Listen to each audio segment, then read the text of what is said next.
Hello guys, today we start the chapter Indigo written by Lewis Fisher, and this chapter describes about Gandhi as a hero in Champaran movement where he passed out one whole year and supported the farmers to get justice from English government.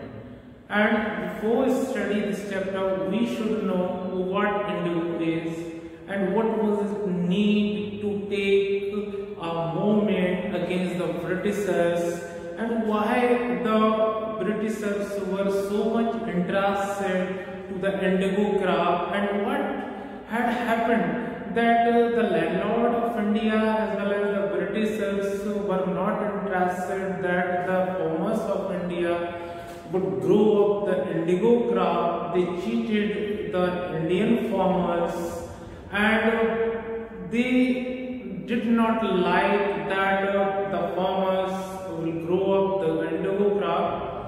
तो my dear friends, सबसे पहले हमें ये जानना चाहिए कि ये Indigo है क्या। इस इंडिगो आंदोलन को करने की जरूरत क्या पड़ी। गांधी जी ने इस आंदोलन में क्यों हिस्सा लिया, इंग्लिश गवर्नमेंट क्यों इंटरेस्टेड थी और सिर्फ इंडिया में ही इंडिगो क्रॉप के लिए इंग्लिश गवर्नमेंट क्यों प्रमोट कर रही थी।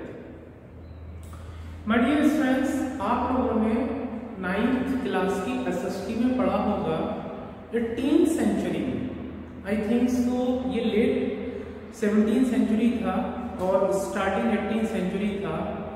पूरे वर्ल्ड में बहुत ही तेजी से इंडस्ट्रियलाइजेशन हुआ था, लेकिन जो इंडस्ट्रियलाइजेशन हुआ था, जो कंपनियां, फैक्ट्रियां, इन्वेंशंस हुए थे वो मोस्टली इंग्लैंड में हुए थे। चाहे आपका स्टीम इंजन हो, चाहे कपड़ा बनाने की मशीनें हो, और जो इंग्लिश गवर्नमेंट थी मोस्टली डोमिनेट कर चुकी थी बहुत सारे कंट्रीज के। अब पूरे वर्ल्ड में जो मोस्ट डिमांडेड प्रोडक्ट था वो हमारा कपड़ा था, क्लॉथ्स। अब क्लॉथ्स को कलर करने के लिए रंग की जरूरत होती थी और रंग जो था, वो कलर जो था, वो कहां से निकलता था, वो इंडिगो क्रॉप से निकलता था। इंडिगो मीन इज दैट नील, सूखा नील, आपने देखा होगा। अब ये भी हो सकता था कि भैया वो लोग इंडिगो क्रॉप को इंग्लैंड में करवा लेते, ऑस्ट्रेलिया में करवा लेते, कनाडा में करवा लेते, जो नेबरिंग कंट्रीज थे वहां करवा लेते, लेकिन नहीं, उन्होंने सबसे ज्यादा प्रमोट करा कि भैया इंडिया में होगा। ये इंडिया उस समय स्लेव था अंग्रेजों के। क्यों? क्योंकि जो इंडिगो क्रॉप थी जिस खेत में पैदा होती थी वो 1 या 2 ईल्ड देने के बाद वो पूरा जो खेत था वो अनफर्टाइल हो जाता था, वेस्टलैंड में कन्वर्ट हो जाता था। और ये मोस्ट डिमांडेड प्रोडक्ट था क्योंकि पूरे वर्ल्ड में क्लॉथ्स की बहुत ज्यादा डिमांड थी और उसको कलर करने के लिए नील की जरूरत थी।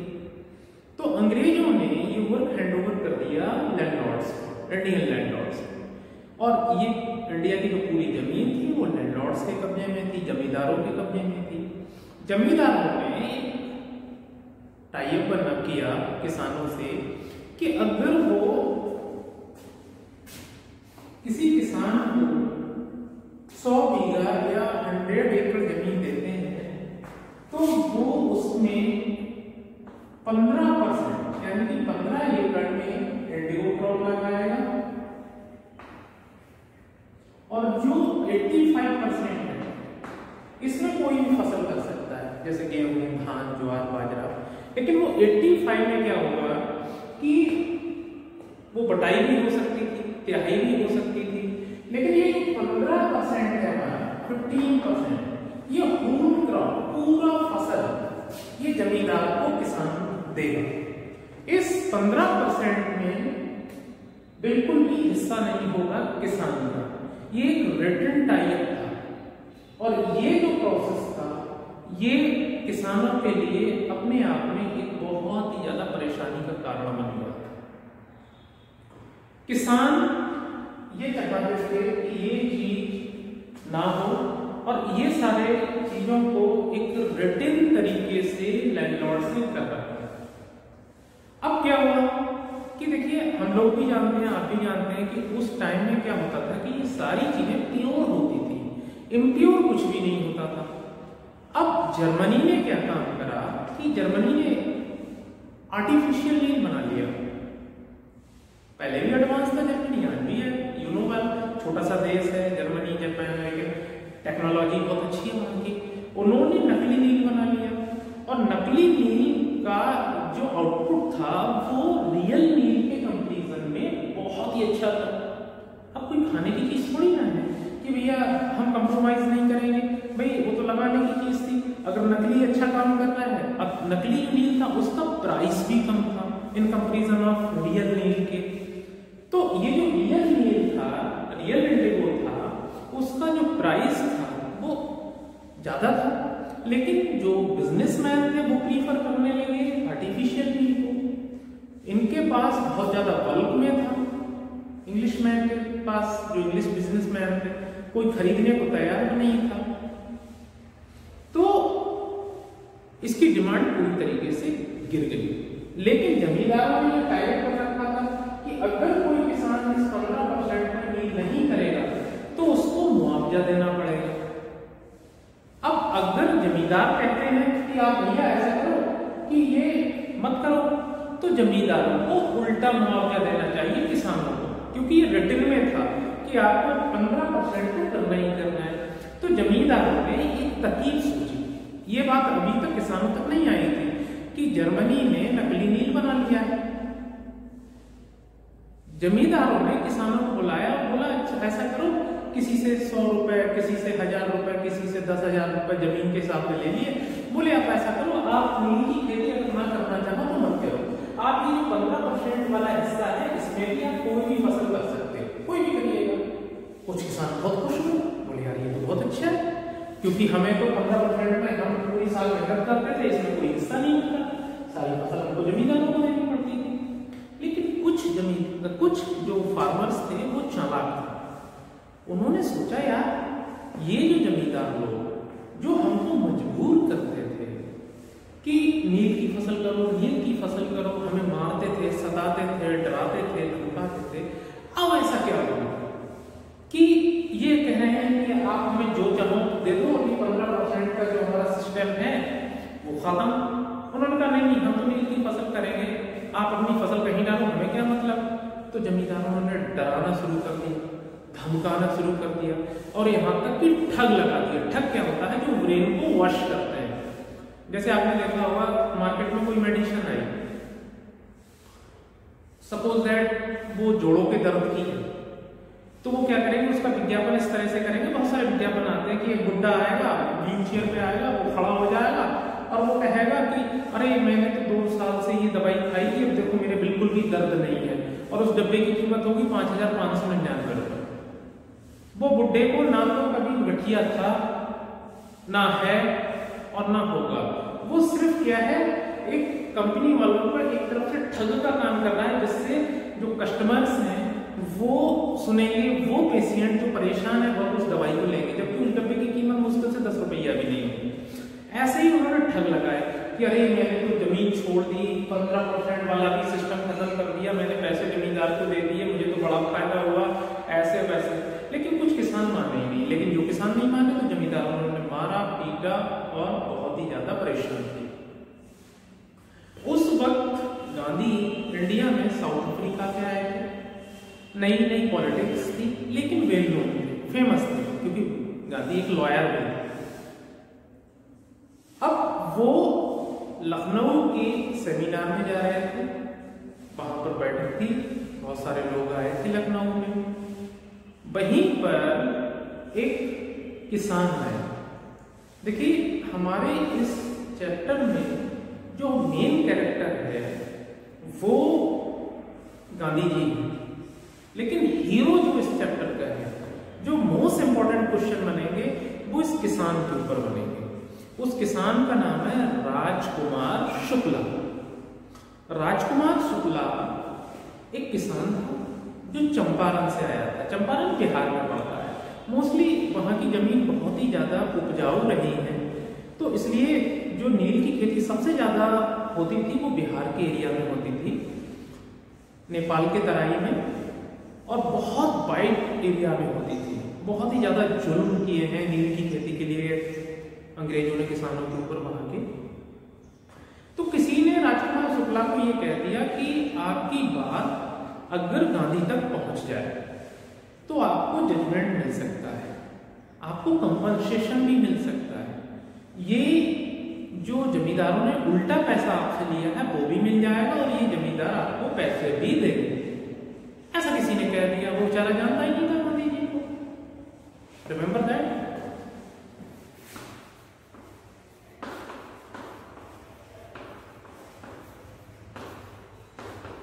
राजकुमार शुक्ला। अब वो लखनऊ पहुंचा, बैठा हुआ था, उकड़ू बैठा हुआ था। उकड़ू ऐसे बैठ जाते ना मंचिस। गांधी को जब टाइम हुआ मिला तो उन्होंने राजकुमार शुक्ला ने कहा कि भाई मैं चंपारण से आया हूँ, हम पर बड़ा अत्याचार हो रहा है, आप चंपारण चलिएगा, हमारे किसानों की समस्याओं को सुनिए। अब इससे तो बहुत सारे लोग आ जाते थे गांधी के पास। गांधी ने कहा कि नहीं नहीं यार, अभी हमारे पास टाइम नहीं है, क्योंकि जो फेमस लोग होते हैं उनकी जो सेक्रेटरी के पास अपॉइंटमेंट्स लगती है, इसके बाद ये, इसके बाद ये, इसके बाद ये। गांधी ने कहा अभी तो बहुत समय तक टाइम ही नहीं है यार, ऐसा है आप कानपुर में मिलना। अब अगले कुछ समय बाद, 1, 2, 3 महीने बाद वो कानपुर पहुंचे। वहां देखा शुक्ला वहां पे बैठा हुआ था। फिर जिद करने लगा गांधी से कि भैया मेरे साथ चलो, मेरे साथ चलो। तो गांधी ने कहा कि अच्छा ऐसा है, चलेंगे चलेंगे, कुछ समय इंतजार करो। तो गांधी इंडिया के कई हिस्सों में घूमे। शुक्ला हर जगह पहुंचा जहां जहां गांधी थे। मतलब वो घर गया ही नहीं। जहां गांधी, उसे पता लग जाता कि पूछ लेता था कि अगली बार गांधी जी कहाँ मिलेंगे, तो बोले बॉम्बे में मिलेंगे, तो वो बॉम्बे मिल जाता था। एट द लास्ट गांधी ने कहा कि मैं इस डेट को कलकत्ता में मिलूंगा, और कलकत्ता के बाद जो नंबर है वो तुम्हारा है, मैं चंपारण चलूंगा तुम्हारे साथ। कई महीने बीत गए। गांधी जी कलकत्ता पहुंचे। जब गांधी जी कलकत्ता पहुंचे तो वहां देखा शुक्ला बैठा हुआ था। उसकी ये टेनेसिटी से, उसकी जो जिद से, उसकी जो अकड़त से, उसकी जो फर्मनेस से गांधी जी बहुत खुश हो। शुक्ला जी का कैरेक्टर आता है, याद रखिएगा। शुक्ला जी की फिजिकल अपीयरेंस आती है कि शुक्ला जी कैसे दिखते थे। शुक्ला जी जो थे वो दुबले पतले थे, बहुत मरियम से, एक जैसे इंडियन किसान दिखता है, और बहुत ही अच्छा और संपन्न किसान नहीं था शुक्ला। चंपारण से बिलोंग करते थे। तो शुक्ला जी वहां कलकत्ता में भी बैठे हुए। गांधी जी बहुत खुश हुए, बोले अरे वाह, ये तो बहुत ही ऐसा किसान है जो मतलब फॉर्मनेस वाला। तो बोले ठीक है, चलो अब मैं तुम्हारे साथ तुम्हारे शहर चलता हूं। गांधी ने और शुक्ला ने उसी रात मुजफ्फरपुर के लिए ट्रेन पकड़ी, जो बिहार में, वहां पर चल दिए। शुक्ला उनके लिए राजेंद्र प्रसाद के घर पर ले गया। राजेंद्र प्रसाद जो बाद में हमारे देश के प्रधानमंत्री में, वो राष्ट्रपति बने, प्रधानमंत्री नहीं राष्ट्रपति बने। राजेंद्र प्रसाद उस वक्त घर पे थे। तो राजेंद्र प्रसाद के जो नौकर थे उन्होंने उन्हें वहीं बैठा दिया, क्योंकि वो नौकर उस शुक्ला को अच्छी तरीके से जानते थे। राजेंद्र प्रसाद उस वक्त फेमस वकील थे, और शुक्ला अक्सर उनके पास आता रहता था कि साहब हमारा केस लड़ लो, केस लड़ लो। तो उन लोगों ने उन्हें बैठा दिया, गांधी जी को भी नीचे बैठा दिया, लेकिन गांधी जी को कुएं से पानी नहीं लेने दिया, क्योंकि उन्होंने सोचा ये अनटचेबल है, हमारे कुएं को ये गंदा बंदा कर देगा, कोई बात नहीं। फिर गांधी जी ने रात में फोन करा मुजफ्फरपुर के स्टेशन पर कि मैं भाई कृपलानी थे और प्रोफेसर मलकानी के यहाँ मैं रुकूंगा।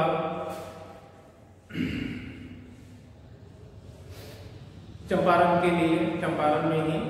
तो जो प्रोफेसर मलकानी थे वो एक कॉलेज में प्रोफेसर थे। अब देखिए यहाँ पर एक क्वेश्चन बनता है, और ये क्वेश्चन कई बार आया है कि देखिए होम रूल समझ लीजिएगा, होम रूल क्या होता है।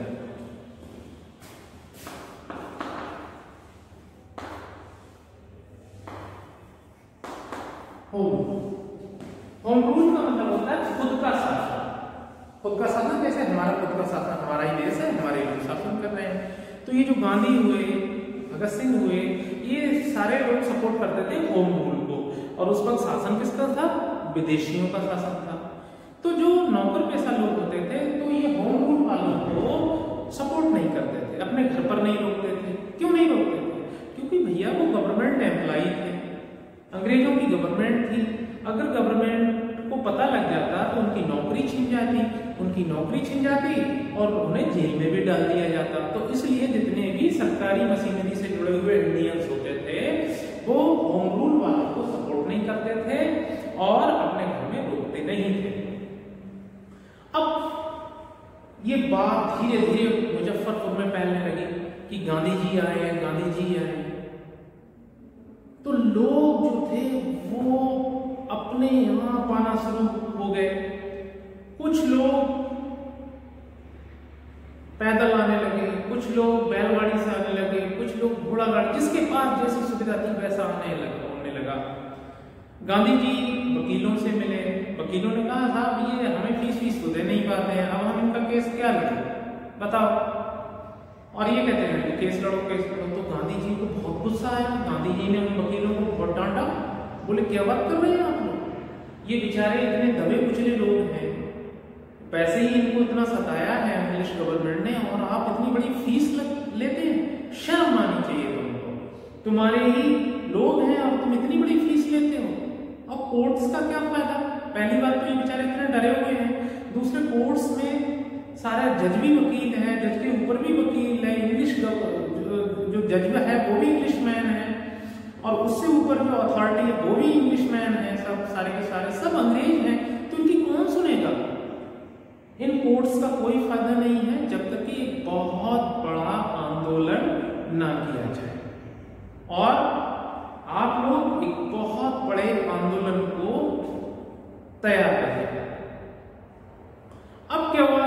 ये चीज मैंने आपको पहले ही बताई कि अब किसानों को भी पता लग गया था कि जर्मनी में नकली नील बना लिया है और इन जमींदारों ने हमें ठगा है। तो ये बात धीरे धीरे फैलती चली गई। लेकिन अब तो किसान और उग्र हो गए, गांधी जी के और सपोर्ट में आ गए। लेकिन गांधी जी ने अभी तक इतना ज्यादा नहीं सुन रखा था नील की खेती के बारे में, चंपारण के बारे में। तो वो ज्यादा से ज्यादा इंफॉर्मेशन को इकट्ठा कर रहे थे, क्योंकि हो सकता है शुक्ला किसी का भकाया हुआ होता या शुक्ला उतनी सही बातें नहीं बताता जितनी हो सकती थी।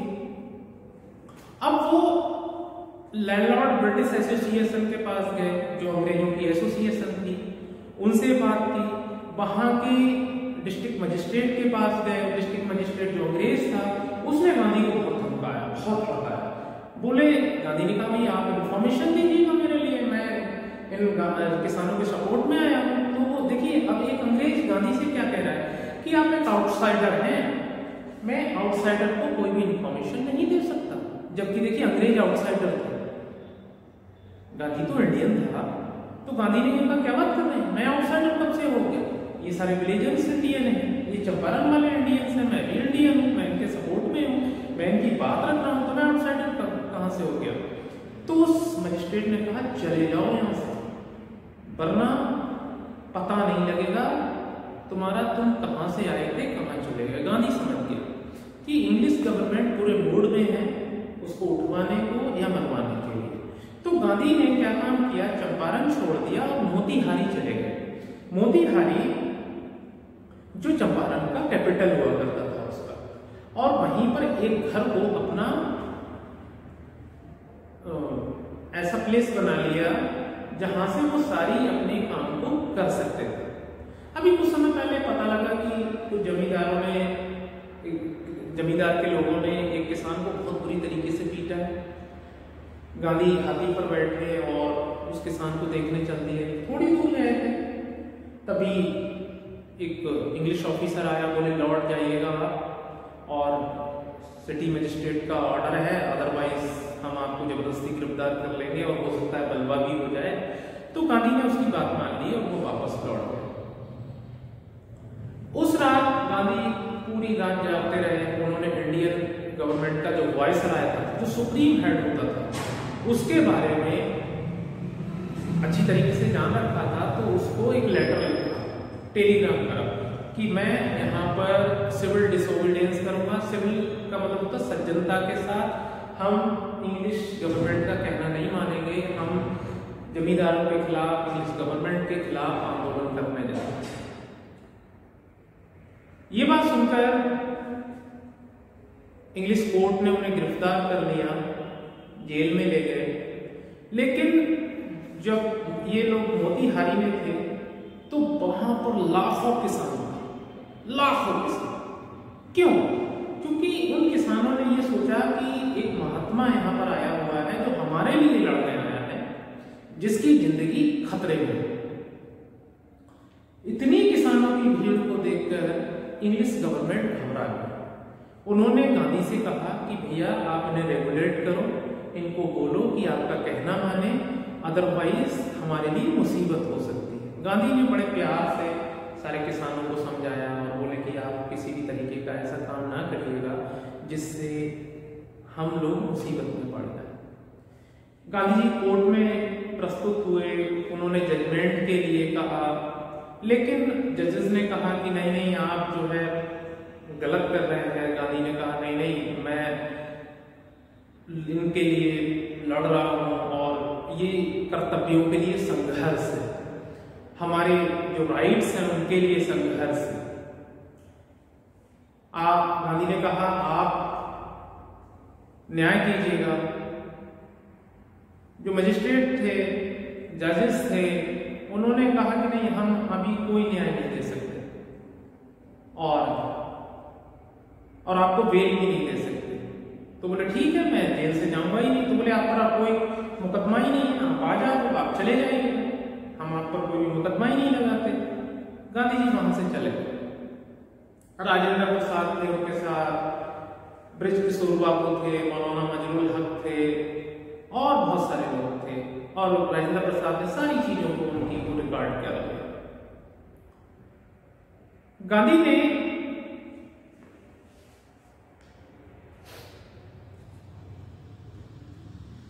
वकीलों से कहा कि आप बताइए कि अगर इन लोगों ने मुझे जेल में डाल दिया तो आप क्या करें। वकीलों ने कहा, लॉयर्स ने, कि कुछ नहीं, अगर आप जेल चले जाओगे तो हम अपने घर चले जाएंगे।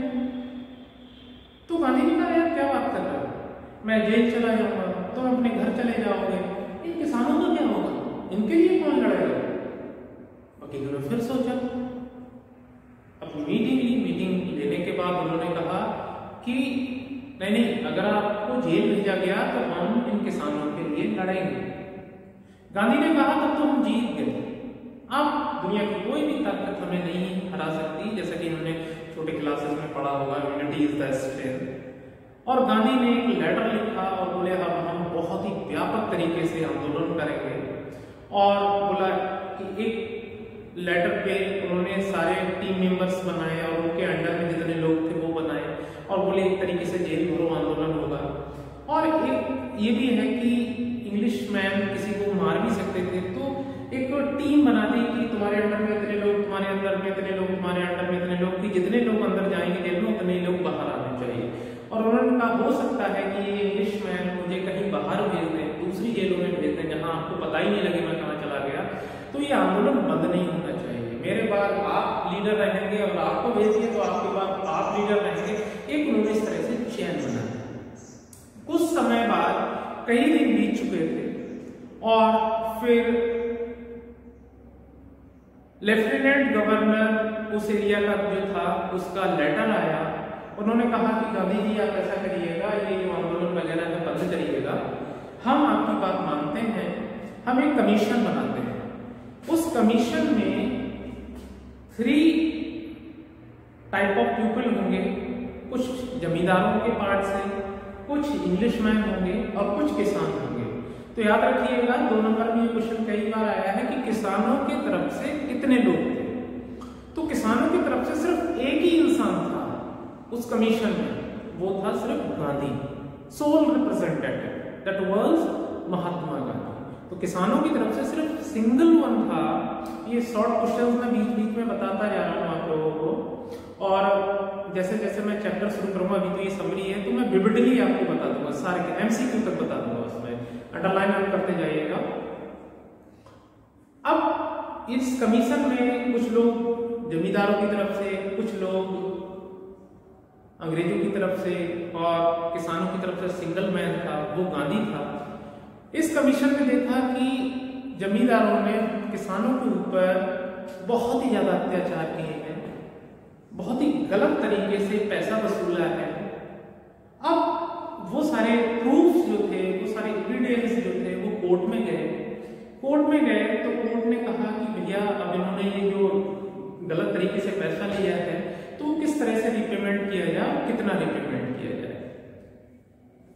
गांधी ने कहा कोई बात नहीं, आपने अगर 100% लिया, सपोज 100 रुपए लिए, तो हम 100 रुपए मांगे ही नहीं, आप 50% दे। 50% का मतलब है 50, 100 पर 50 रुपए। अगर 10,000 लिए तो आप 5,000 रुपए। वकीलों ने कहा कि नहीं, हम 50 तो नहीं दे पाएंगे, 25 दे पाएंगे, 25%। गांधी ने 1 मिनट भी देर नहीं लगाई। जैसे ही वकीलों ने कहा आप 50 की बात करें, हम तो 25 दे पाएंगे, गांधी ने कहा निकालो 25% ही दो, हम 25% पे ही एग्री है। यहाँ पे आपको भी थोड़ा सोचेंगे यार कि 100% लिया था, गांधी 50 मांग रहा था, वकीलों ने 25 कहा और गांधी 25 पे ही मान गया, ये तो बेवकूफी वाली हरकत थी। लेकिन नहीं, कुछ किसानों ने भी वहां पर ऐसा ही कहा, बोले गांधी जी क्या कर रहे हैं आप 25% पे ही मान गए। तो गांधी ने उसका आंसर ये दिया कि देखिए ये जो जमींदार लोग हैं, ये बहुत पैसे वाले लोग हैं, अगर ये ना चाहें तो कोर्ट में ले जाएंगे मामला, कोर्ट में बहुत लंबा चलेगा, सालों गुजर जाएंगे, हो सकता है 20 साल 30 साल, और आपको 25% भी नहीं मिलता। तो ये 25% देने को तैयार है, इसमें इनकी बहुत बड़ी इंसल्ट हो गई। एक बड़ा आदमी सरेंडर कर रहा है एक छोटे के सामने, और एक छोटा जीत गया। आपके अंदर एक नई बात आई कि आप जमींदारों के सामने जीत गए, ये 25% देने को तैयार है, आपके अंदर सेल्फ कॉन्फिडेंस है, इसलिए मैं 25% लेने के लिए तैयार हो गया। इस तरह से जो चंपारण आंदोलन था, चंपारण मूवमेंट था, वो खत्म हो गया है इस तरीके से, क्योंकि जमींदार 25% लेने के लिए तैयार थे, किसानों की तरफ से गांधी भी तैयार थे 25% लेने के लिए, तो दोनों में कोई लड़ाई नहीं थी। लेकिन गांधी ने एक चीज बोला, ये 25% लेना नहीं है, भारत में पहली बार किसानों के अंदर सेल्फ कॉन्फिडेंस आया। नोटिस, ध्यान दीजिएगा, सेल्फ कॉन्फिडेंस। ये सेल्फ कॉन्फिडेंस होता है किसी स्टूडेंट के लिए, देखिए